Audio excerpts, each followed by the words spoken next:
Well, welcome to Channel 6 special production here in association with the Joliet Historical Museum in beautiful downtown Joliet. I'm Richard Fredrickson, your host for this special trip down memory lane with entrepreneur and restaurateur and businessman and great friend to so many folks, Earl D'Amico. It's great to have you on the show, and we are going to have a great time today.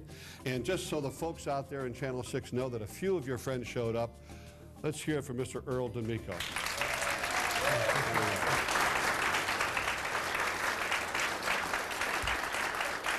See, I told you, Earl, you still have a few friends left.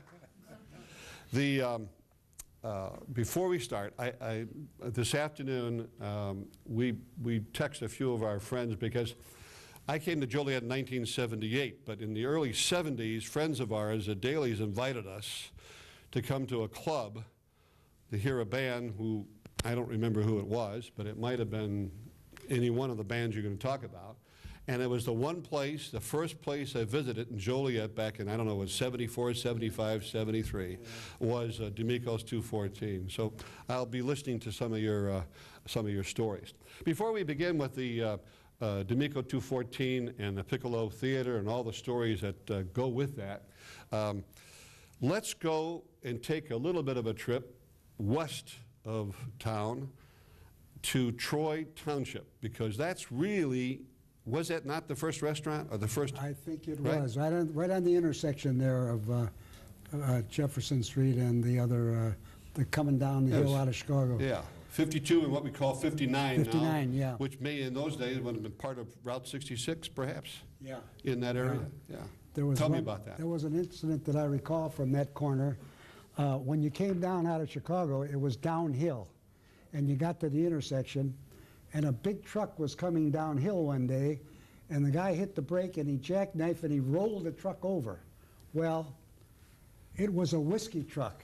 And everybody in Shore was drunk for a week, because everybody came out and got a case of whiskey and took it home. And if you find any of those people still around, they'll remember that week, because everybody was loaded for a week out there in Shore. I've got to make one comment, though, about this crowd. I don't think I've ever been in a crowd of so many gorgeous women and ordinary-looking guys. You know, I can't help it. You know, I forgot one word when I was introducing you, raconteur. And if you don't know what that is, you can go on Google and it'll tell you. It'll say Earl D'Amico. Well, the history of the D'Amico family begins when? When did your folks, when did that family get here in Joliet? My folks were both born in Italy, and they came to the States, and they came to Joliet, and I was born here, and we had a lot of good times, and we're very fortunate to have had the good fortune of being in the town like Joliet and growing up here. We had a great time. It was wonderful. Lynn Lichtenauer last Friday night, this whole room, by the way, was absolutely packed, full house. Nova Soul was here entertaining on stage. This is a great place for that kind of entertainment and for this kind of a show as well. And Lynn Lichtenauer is with the Joliet Central JTHS Foundation, the Alumni Foundation, and she just gave me this because she's taking today, by the way, I don't know what's a priority, to see Earl D'Amico or me, or to visit with her grandchild, who she hasn't seen for a while. So the grandchild won out. But she did say that, make sure, Richard, that you mentioned that Earl D'Amico is a JTHS grad and undefeated state wrestling champion and named to one of the JTH 100 athletes of the century. I have to give you my wrestling background. First of all, when I was a young kid, I got a free membership to the YMCA, and it was a guy down there named Harry Hoheisel. He was an older man, a professional wrestler, and he taught me a lot about wrestling. And anyway, I went to high school, and I won the state title. And then I went to college, and I went to Purdue, and they had a great wrestling team, and I was on that team. We won a lot of titles. And then after that, I wrestled a girl. And I haven't wrestled a guy since. And that's my entire wrestling history. Why does that not surprise us? Just keep talking, Earl. I'm going to move this up. Okay. Okay. Is it coming through? Thank you. Can you hear me? No? Getting better. Can't You know hear what, me. I'm gonna put on your bow tie, because that's where you're talking. Go ahead. If you don't go ahead. mind. No, not at all. Okay, how's that? Thank you. Is that better now? A little bit. Better, a little bit better, a little bit better? I don't know how to make it better yet. Want me to hold it? You might wanna hold it, yeah. Yeah, okay. Let me see. Okay, talking. Is that better now? No? This one, that's Okay. Is that better now? No. You know, let's make sure it's on. I guess, Let's make sure it's on, Earl, that's what I'm worried about. Cut, cut. Maybe you should hold the hand mic and you have the lavalier mic. Okay. Okay. Did you lose it, Mike? I feel like a surgeon. Okay, let me get the other one. We still cutting? This is Mike Brick. It's Earl D'Amico's dresser. He also works here at the Joliet Historical Museum as the marketing director. Okay, well, thank you very much. It's been nice to be here.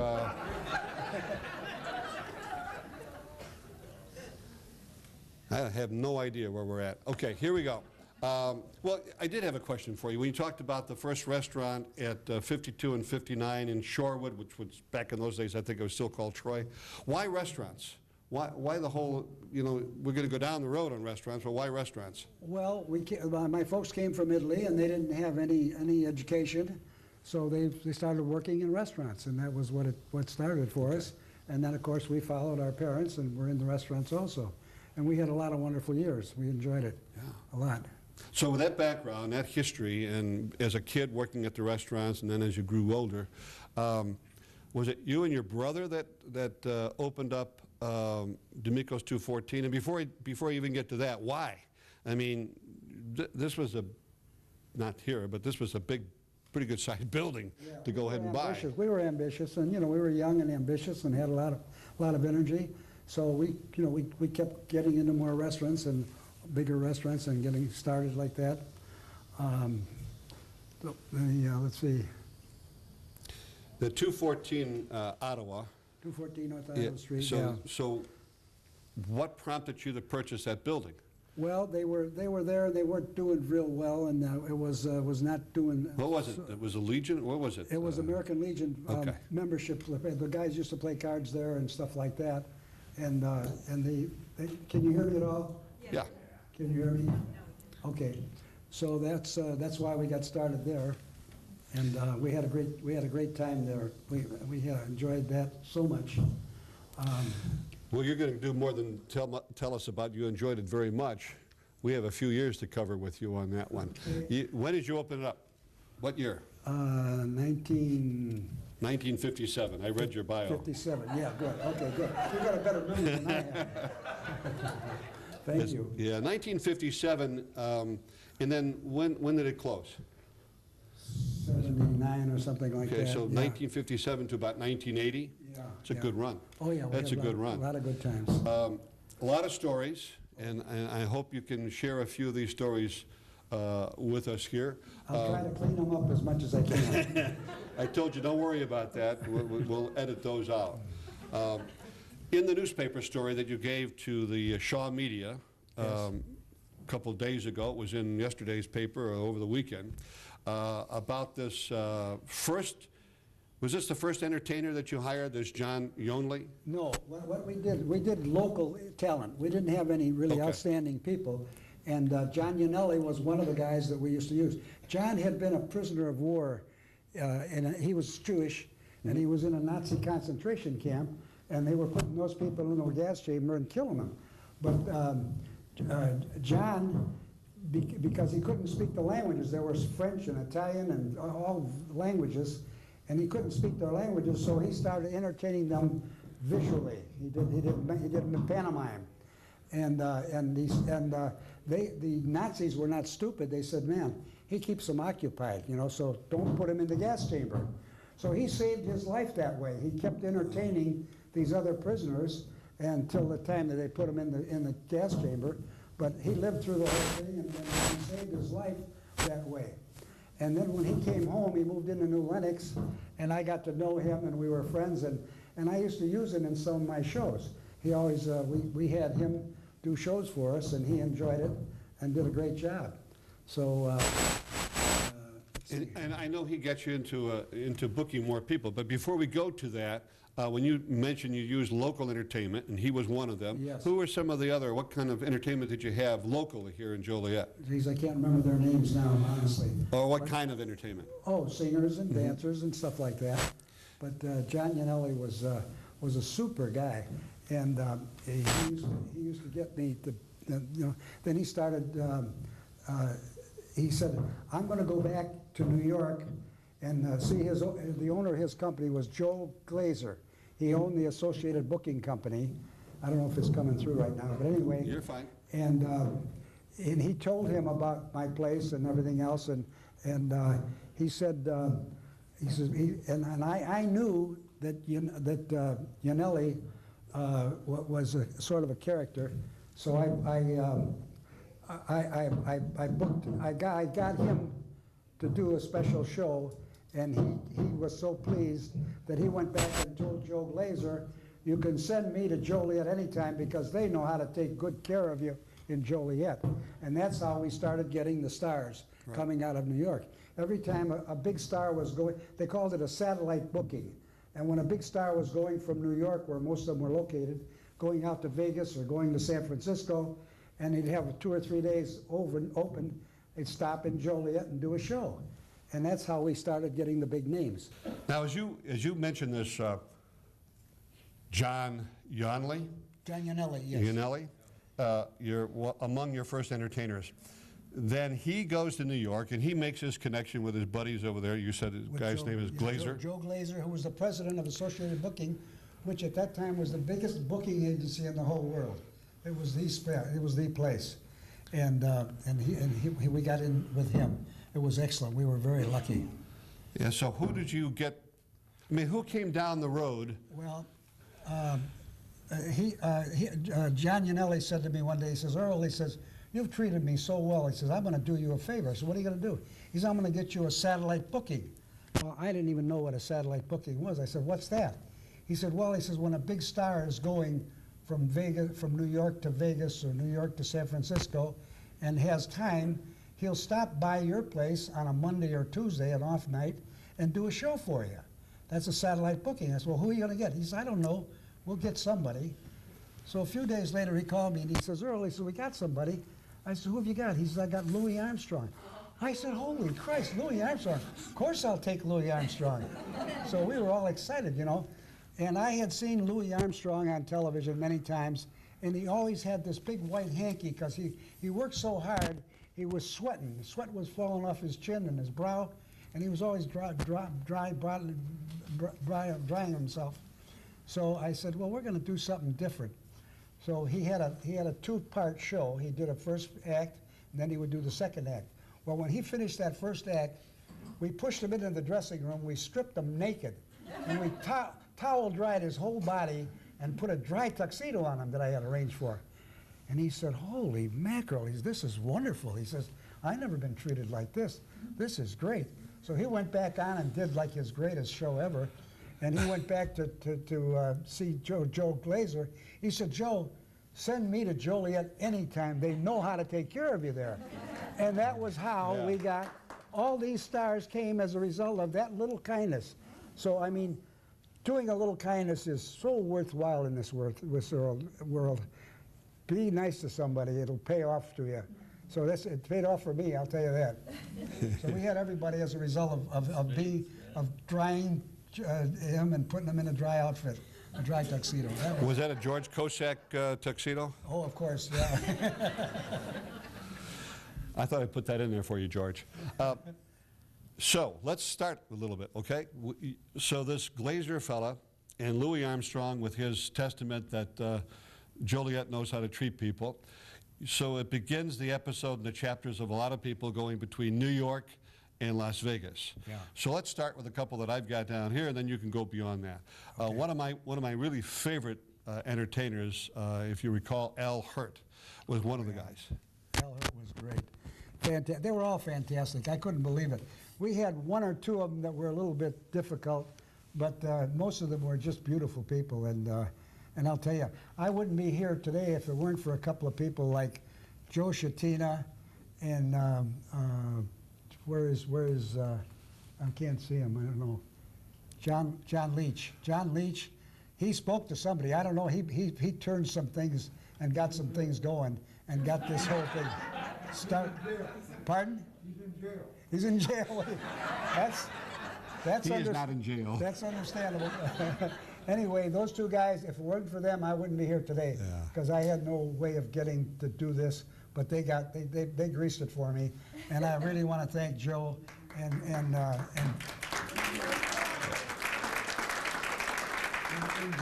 John Leach. They really came through for me, and I'll never be able to repay them. Thank you. Thank you. Well, we had an opportunity to talk with John Leach, and we have a documentary on John that was shown here at one of the dream makers here at the Joliet Historical Museum a few years back. And who knows what we might do with Joe. You never can tell what we might do. We might get him up here one of these days, because I'm told he has a story or two. Oh, yeah, he does. He has lots of stories. It's not in the script here, but you mentioned something. There were a few of these entertainers who were a little difficult, a little challenging. Oh, yeah. It's just you and I. Tell me who those were. Well, there was one guy. What the heck was his name? David Niven, I think it was. He was a character. He caused problems all the time. And I'm trying to remember. If I can see my notes, Oh, I I remember. put your notes over here on the floor. Okay. Well, Michael Rennie. Michael Rennie is the one I'm trying to think of. He was a character. Michael Rennie was a difficult guy. He was always problems, you know. And I always used to, when he was doing a play, and he would rehearse for a whole week, and then on that Saturday or Sunday, I would take them to some kind of entertainment to keep them interested, because they were used to being in New York City, and to come and be in Joliet for 3 weeks, 1 week to rehearse and 2 weeks to do the show. Well, it was at that time I was going to take Michael Rennie to Stateville to take a tour of the prison, and he shows up that Saturday with this floozy he had picked up the night before, and she had a short skirt, her butt was sticking out, and her top was sticking out of the top of it, and I looked at her and I said, I could just see those men prisoners in there cutting my throat and raping this girl, you know. I said, I don't want to go. I said, we can't do that. And I said, tell him that you're on. I'll call the warden. So I ran to the office and I called Joe Reagan, the warden at Stateville, and I said, Joe, I said, he's got this broad with him. She's naked almost. I said, and I'm afraid I'll get my throat cut and get raped. She gets raped while we're there. And I think I interested him in seeing her. So he says, oh, he says, don't worry, Earl. He says, I'll go with you. Don't worry, I'll stay right with you, see? So I went very hesitantly. I didn't want to go because I was scared. So we went, and sure enough, we made it. We lived, we survived it. I said, holy Christ. I said, but you know what? When we turned down a hall, it was full of prisoners. They'd see Joe Reagan, they'd hit the wall, because he ran that place with an iron fist, and he saved our lives. And I was really forever grateful to Joe Reagan. That was some story about him. See, the part that will be on Channel 6 will be the part that's saying Joe Reagan ran the prison like... Now, you leaped ahead, young man, because you're talking about people who were at the Piccolo Theater. Yeah. And I wanted to talk, before we get into the doors of the Piccolo Theater, some of those folks who were in the Grand Ballroom, like Guy Lombardo and his orchestra. Oh, gosh. We had Louis Nye, Guy Lombardo, you know, just hundreds of nice, wonderful people. And they were all nice. I mean, they really were. Very few. This Michael Rennie was one guy who really was a problem, but there weren't many like him. There were very few. Most of them were really charmers, and they enjoyed it, and we enjoyed them, and it was a wonderful relationship. We were lucky. We were really lucky. How, describe the, we all know what's now called the Renaissance Center, was the D'Amico 214. Can you describe the ballroom? Is it set up as it is now with the stage in the middle, or where was it? How would we had two different ways to do it. You know, we'd set it up for a dance or something, and we'd have tables, people sitting at tables. Then when we did a show, it was just rows of chairs. It was a theater style, and we put a little stage in the middle of the room, and they were surrounded by people. So the entertainers loved it because they had people all around them, and they got good exposure and they had a wonderful time. They loved the room. They really enjoyed it. They had a good time, and we had a great time. The Piccolo Theater, when you did that one, Yeah, you opened that yeah, up. yeah. Was that the forerunner? Was that open before Drury Lane? No, Drury Lane was open Was first. it? In fact, Joe, what was the guy's name from Drury Lane? Guy Little. Guy Little. He was one of my guys. He helped me a lot. He sent me people, and he recommended me to people, and he was just a great guy. He didn't feel like I was competition. He felt like I was an asset, and he helped me a lot. He sent me a lot of good stars. So when you had Guy Lombardo and some of these other folks, Al Hurt there, where did they stay? Because the hotel wasn't there yet, was it? Not there yet, but we built the hotel, and then they stayed in the stayed hotel. there? Yeah, they used to stay at the Woodruff or places like that. But when I had the hotel there, they stayed right there. It was fun. Yeah, we had a great time. We were That's lucky. an extra sound effect for you. Chubby Checker. Tell us about Chubby Checker. Chubby Checkers. I think it might be working. I Nope. can't remember. My memory isn't that good. Chubby Checker, and then somewhere along the line, and you've leaped ahead a couple of times on me here, but somewhere on the line, you opened up Piccolo Theater. Oh, yeah. And among the ones that really packed the house, who was that? Or what kind of a? Well, I'll tell you, we had a full house for almost everybody. Well, the place sold out all the time. We were just always full. There was one gal named Rosemary Prinz. She was Penny on As the World Turns. I don't know if any of you are old enough to remember that. But when we announced that she was coming, we'd sell the whole damn show out in an hour. I mean, she was just so popular and so well loved. She was something else. Rosemary Prinz, what a great star she was. Yeah, those are the days when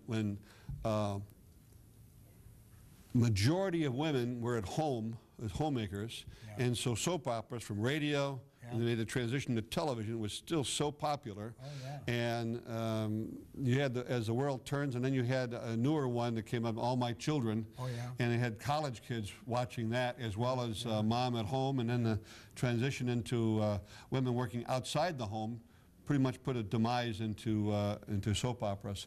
The Piccolo Playhouse, when you packed the house, I'm just trying to think, where do these people park? Oh, wherever they could. I mean, they parked first close to the building, but they walked a long way to come because they wanted to see the shows. The shows were a big attraction. We had popular people. We had great stars all the time. Like Tab Hunter? Tab Hunter. Oh well, Tab Hunter was sort of a problem, but not Oh, bad. well, let's hear about Tab Hunter. Well, We'll get our edits out here. Go right ahead. Yeah, no, I don't remember anything about Tab Hunter. I don't want to remember anything about Tab Hunter. How about Louis Nye? Louis Nye was great. Louis Nye was wonderful. Let's see, who else did we have? Well, you had Andy Devine, who was Andy known as Devine. Jingles. Yeah, What did he do? We had Andy. What did Devine, Andy Devine do? Comedy. I can't Did he? remember. Yeah. I'm trying to remember. We had Frank Sinatra Jr. We didn't have Senior. He's about the only star we missed was Frank Sinatra Sr. Dave Brubeck, Chubby Checker, Guy Lombardo, Al Hurt. We had them all. We were You so had lucky. one of my favorites. She worked with Sid Caesar, was Imogene Coca. Oh, Imogen Coca was great. Yeah. Did she do a stand-up kind of comedian thing? Yeah, she did. Then you had, were these folks at the Piccolo Theater, or were they precede the Piccolo Theater? They were, well, we started out by doing just local talent, and then once we got the big star, what the hell's his name? Louis Armstrong. Once we had Louis Armstrong, we had all the stars from all, because the booking agencies out of New York, it was nice for them to have a satellite booking for them, to instead of just going from closing in New York and opening a week later on the West Coast. Right. They had a stop to make in between, and they got a little bit of income, and it was good for them too. So that's why we got all of the satellite bookings for all the big stars that were on their way from New York City to Las Vegas or to San Francisco or to other major cities. So we were a little stop off for them, and we got everybody. That's how we had such a great list of stars. You know, it's interesting you say that, because if you go to the green room in the lower level of the Rialto Theater, on the wall somewhere there, it says, if you can make it in Joliet, you can make it anywhere. That's right. And obviously they made it big time and enjoyed it at your place at 214. So in those days, you had the Rialto Theater with movies and vaudeville and shows, and then you had your place going. So Joliet really was a center of entertainment. It was swinging, that's right. It was good. The hotel that you built in, how many, was that a small? 120 rooms. There was 5 floors and 120 rooms. And I probably sold more rooms than the front desk, because everybody would come to me for a room, and I'd get them a room there. But we had a good occupancy, really. Yeah. I just thought of a story that was in the paper, and I also wondered, you know, some of these people didn't all drive to Joliet from Midway Airport, where they probably came in at, but some actually landed at the Joliet Airport, and one in particular, a comedian, a female, who we know, Phyllis. Phyllis Diller. Yes. Phyllis Diller was a character. She was a lot of fun. And when we had her booked, the room was sold out completely. There was 1,000 people up there waiting in their seats in a big circle around a small stage in the middle of the room. And she was a little bit late. And when she landed, I had a squad car waiting for her there, and they drove her from the Joliet Airport down to downtown to the 214. And she parked in the alley, and I grabbed her by the hand and ran up the stairs with her, and I ran through the kitchen upstairs, and then I ran into the ballroom, and she pulled her hand out of my hand. I said, Phyllis, what's the matter? She said, my hair, my hair. And I said, where in the hell am I going to get a hairdresser now? She says, oh, no. So she pulled her hair like this here. She threw the bobby pins on the floor, and she pulled all her hair up. She had all her hair sticking up. She went on stage and put on a fantastic show. She really had a good time. She was great. Phyllis Diller, what a wonderful lady. Yeah. And so you had an opportunity to, after the show, you probably didn't do this very often, but maybe once in a while, did you go out for drinks after? Or Yeah, they were wonderful people. Tell me a little bit about that. I would say that except for 1 or 2, they were all just lovely. They were lovely company and lovely, because you know they were homeless. They came in and had time on their hands, and we entertained them as much as we could, and they were fun to be with. It was good, just great, just wonderful. As soon as we get this microphone worked out, I'm going to go in the audience. Not yet, but I will soon, and I have some questions for you from out there. But I'm going to go ahead a little bit. We're going to come back to 214. This is Tony Cantos, retired, and he's come back out from... That's a good Greek name. Nice to see you. Oh, I can't wait to see how they edit this. This is going to be great. Working? No? No. All right, you can still hear us, hopefully. One of the memories that I have, more recent than D'Amico's 214, was a scene that I'll never forget.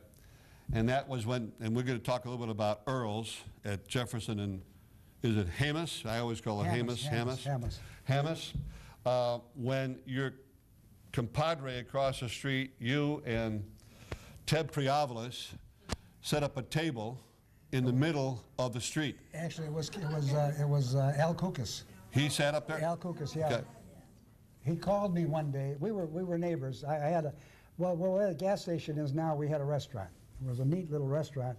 It had a cute tables and a stage and entertainment and the whole bit.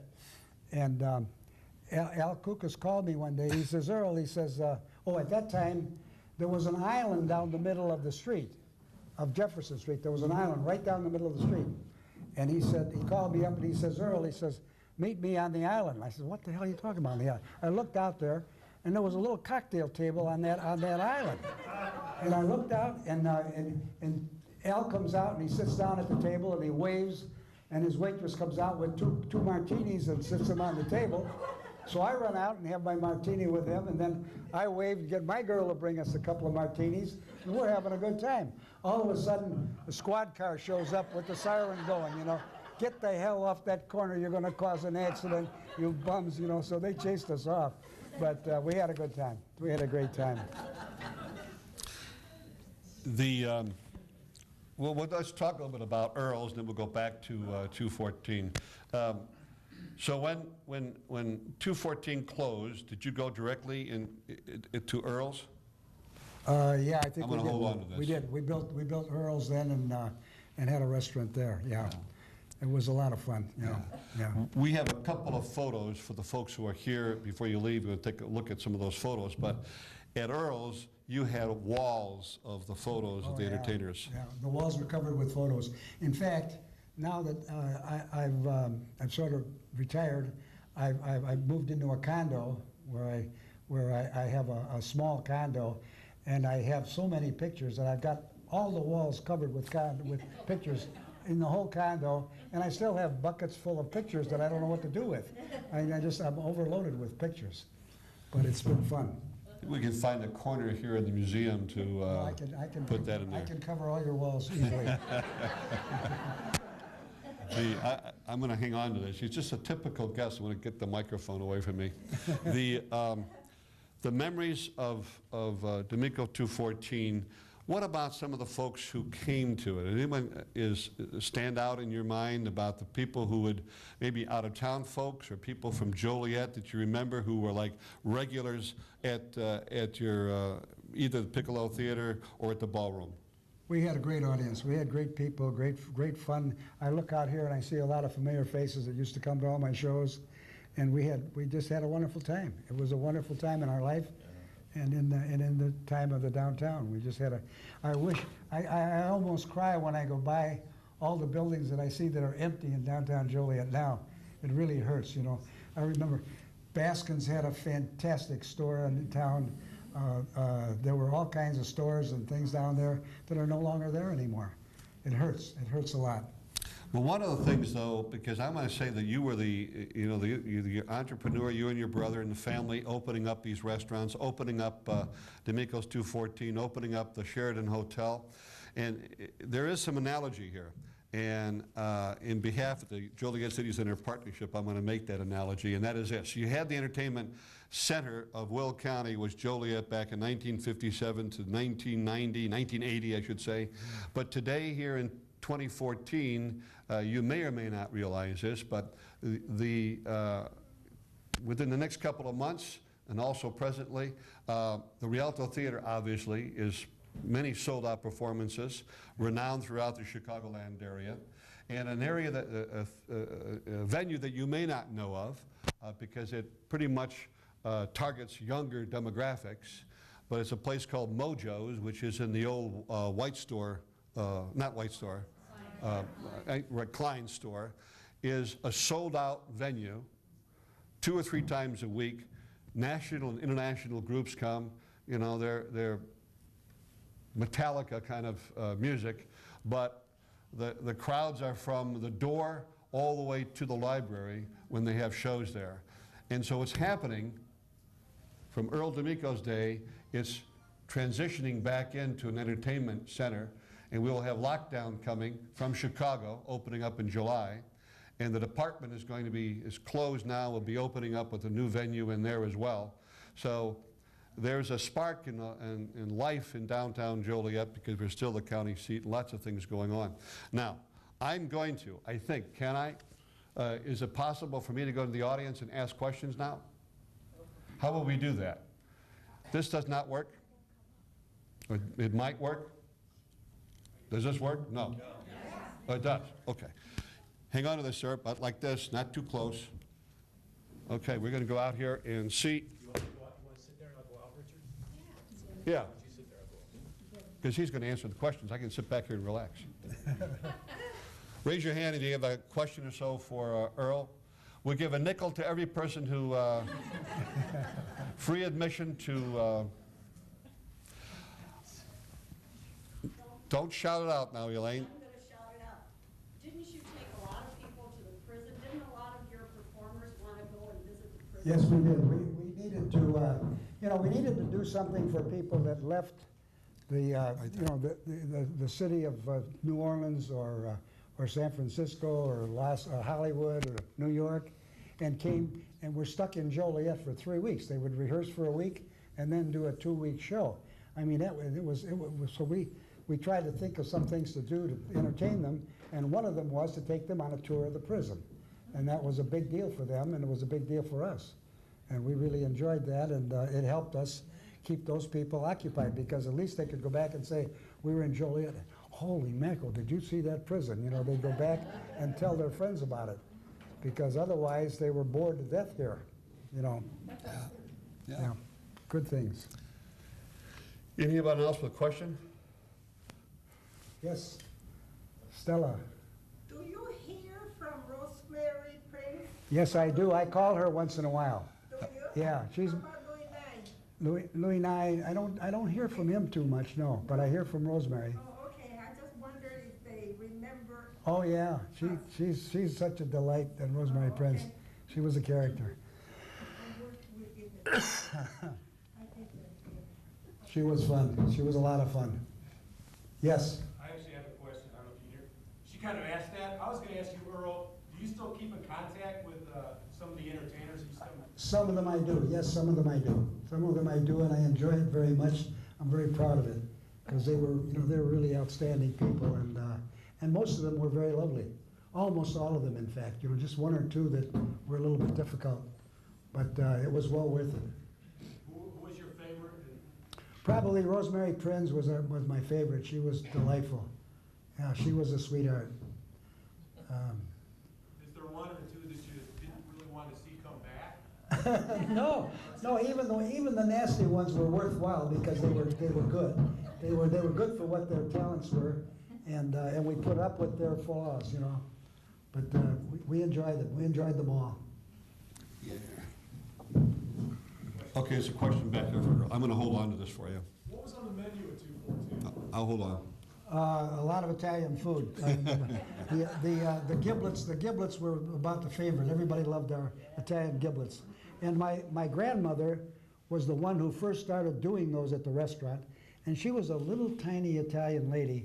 And in order for her to cook the giblets, I had to put a Coca-Cola case on the floor in front of the stove, and she would stand on the case and stir like this to cook the giblets. My grandma, that's who she was. And I just saw somebody in the corner that's one of my heroes, in fact, my biggest hero. That's John Leach over there. And I would not be here today if it weren't for John Leach. I don't know what miracles he pulls, but he got me this appointment and this assignment, and I want to thank him and tell you, there's a man that can accomplish anything. If you need something done, talk to John Leach, because he'll do it for you. Thank you, John. Thank you, thank you. We were sitting in Al's restaurant, and I said, do you remember all the people you had at the place? He reaches into a briefcase, pulls it out, he's got a full dossier of everything. Almost everything he's ever done. We got it down to the History Museum, and there we are. Well, thank you, John. I wouldn't be here without you. Just for the Channel 6 audience, John Leach was saying that he has, and he has it right here, by the way, a dossier on all the entertainers, and also you folks out there who came to his theater and to his ballroom. He's got information on you as well, because many of you are a part of the story of what we've edited out for you Channel 6 viewers. We also have the Mayor, Girani is here today too. Mayor, good to see you. Nice to have you here. And his lovely wife is accompanying him as well. We welcome her as well. The other memories as we go down, and there are folks out here who could maybe trigger a memory or two for you as well. Well, I want to make a comment about our mayor, John, Tom Girandi. I hope you've read the stories about him recently, about all the wonderful things he's done. And I think it's very, very important that we keep him in that job, and that you all get up and go out and vote for Tom Girandi. He's a great mayor. I mean, I served a short term on the city council, and I know a little bit about it, but he's a wonderful mayor. We are so fortunate to have him. Let's keep him there. So please do me a favor and go out and vote for Tom Girardi. The following was a paid political announcement. No. Yes, you have a question. I want to know if any of your former employees are here.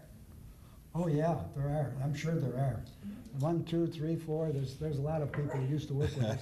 There's another hand back there. Yeah, here's another one right here. My piano player. God almighty. We had some great times. Stella Carrillo, yes. Ella y yo hablamos español, ¿sabe? Entonces puede saber de lo que estamos hablando, porque estamos hablando en español.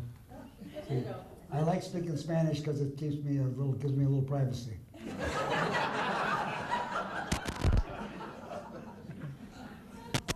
I think he's going to open up a new club. I think he just gave an indication to the family down here that maybe you're going to have to get into a new business here in downtown Joliet. Another question for you over there. Earl, did you have many associations with the Rubens family in regard to entertainers, being that you were so close? Yeah. We helped each other. We never competed with each other. We helped each other. They were wonderful people to do business with, and for and against, and they were just great. Joliet is full of so many great people. We were so fortunate to be there and to be with all of the people that helped us in the things that we did in Joliet. Just great. I was lucky. I was just so lucky to be at the right place at the right time, and that little thing of that little stunt we did, and made him happy. It paid off so much. It was just unbelievable, unbelievable. Thank you. Yeah. Another one back here. Speaking of politicians, didn't a lot of politicians come through your place? Oh yes, they still do. They still do. What do you remember about the politicians, the good ones and the bad ones? Well, they were both. There were both good ones and bad ones. But fortunately, there's a lot of good ones in there, and we ought to keep them there. You had So, presidents come through. but oh yes, we had a president. Well, he was a president in office at the time, and when he showed up, my God, we got the Secret Service and those guys. We were downtown then, and they came in and they pushed up everybody against the wall and frisked them and searched them, and they gave them such great security. It was great. It was comforting to know that he was going to be okay in Joliet. Nothing was going to happen to him. Was that Ford? Gerald Ford, yes. He was a great president, and boy, they gave him good protection, let me tell you. It was great. They shove you up against the wall, Earl? Yeah, they shoved me up against the wall, too. They frisked me. They said, watch this guy with the bow tie. He's going to be watched. And no one else got a bow tie. By the way, this bow tie that I'm wearing is Earl's bow tie, and he tied it because I have no idea how to tie a bow tie.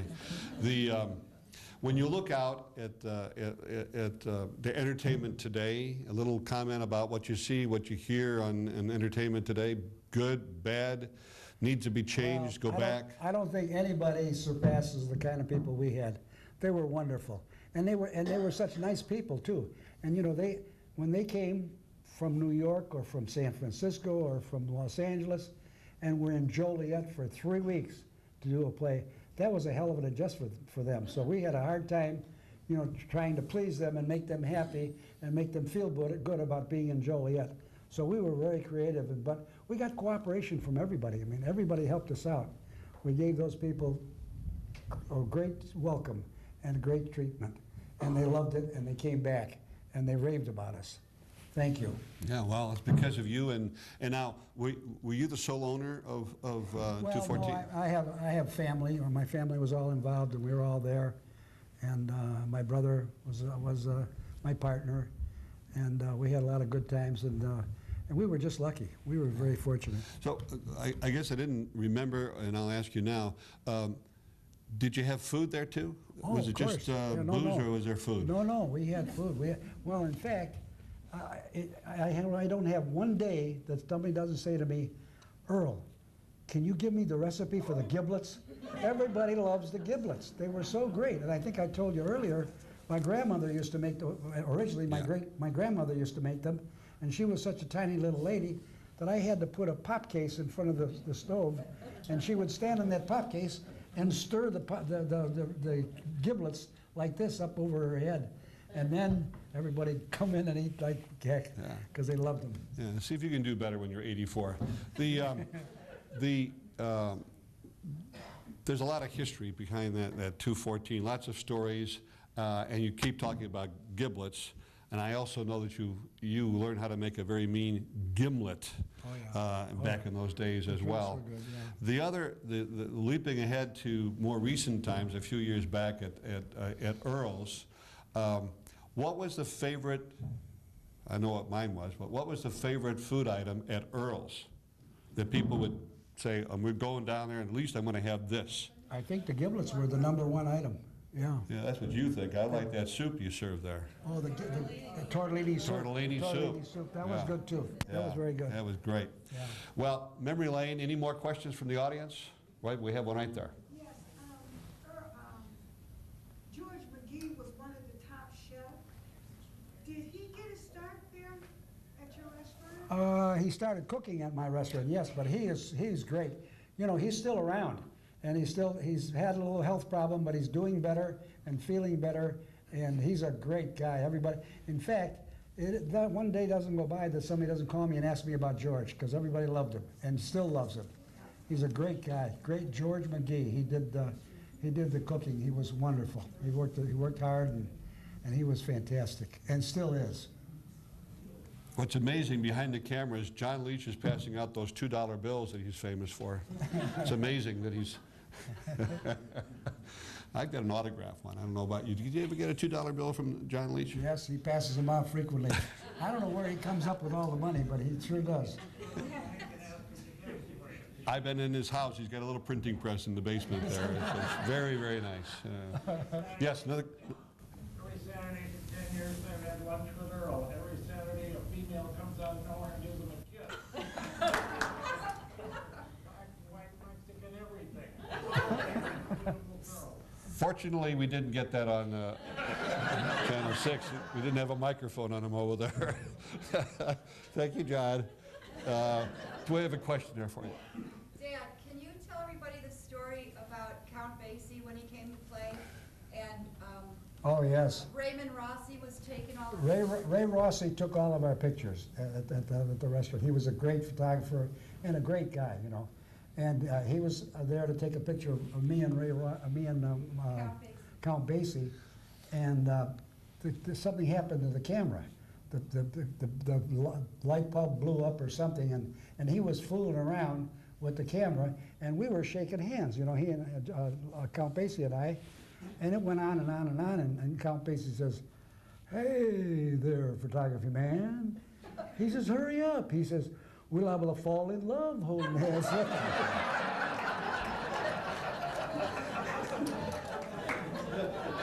I'll never forget that line. We're liable to fall in love holding hands this long. And thank you for the question. Thanks. Any others out there? Any other questions for Earl at this there's somebody time? in the Joe? back. I want to pique his memory on how Pat O'Brien spent his time when he was here on the layover. Remember Pat O'Brien? Yeah, yeah. Go up and down the street. And the other thing, I ate with him for free every day. I had a payday to sit with him today. Don't forget that Pat O'Brien. Remember that story? Yeah. He used to come to my house to have dinner, Pat O'Brien. And he was like family. He was such a wonderful, I mean, you felt so at home with him. He was such a marvelous person, just a beautiful, beautiful person, Pat O'Brien. Tell the shillelagh. Pardon? Gave you a shillelagh. The shillelagh? Oh, yeah. He carried a shillelagh from California to Joliet on the plane. And I'll tell you, it was huge, and it was really heavy. I don't know how the hell he carried it on and off the plane, because it was huge. And I was so proud of it, and I got pictures of me and him and the shillelagh. But I had a very good Irish friend who was deathly ill, or his wife was deathly ill, and they weren't doing well, so I gave them the shillelagh, and I never got it back. But it was one of my prized possessions, and it was given to me by Pat O'Brien, and he carried it from California. He was like your cousin. I mean, he was just a close, nice, friendly man, just a beautiful person. One of the nicest I ever met. Well, you're one of the nicest we've ever met, and I believe we're going to put a wrap to this right now. And your next restaurant's going to be where? I don't know. You know what?